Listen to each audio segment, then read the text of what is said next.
चांदनी VM studio की प्रस्तुति। भोरे भोरे काम छोड़ी कहाँ तू गईलू, हमरा से झूठ बोली के केरा से मिललू। तोहसे छुपाएब नहीं कुछो अपन प्यार हो, रहे पर धनवा के बेटा हमर यार हो। कई के वादा भोजी सब कुछ बनी, कई के वादा भोजी सब कुछ बनी। ए ननदो कवाना बगीचवा में ओढ़नी भूलबलू।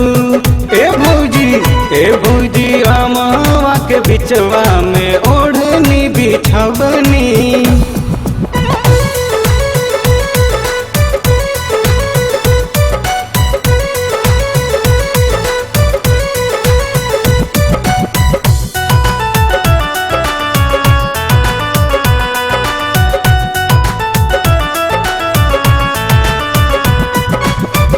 काहे नई इज्जत के कैलू ख्याल हो, भैया तोर जन है तो पूछी है सवाल हो।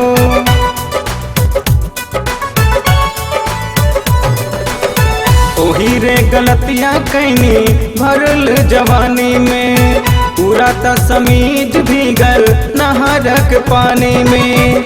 ओही रे जगहिया भौजी सब कुछ टुआ बनी, ओही रे जगहिया भौजी सब कुछ टुआ बनी।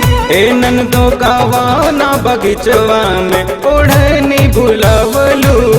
ए भौजी अमावा के बिचवा में ओढ़नी बिछवनी।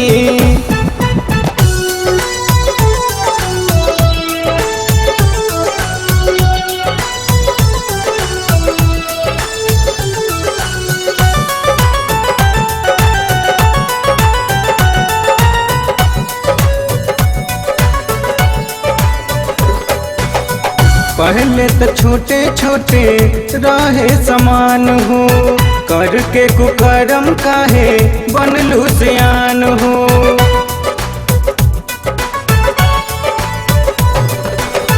कारी कारी नैना देखी कहाँ ताड़ रानी हो, मजा मार जे पी बीरा झार दिल पानी हो।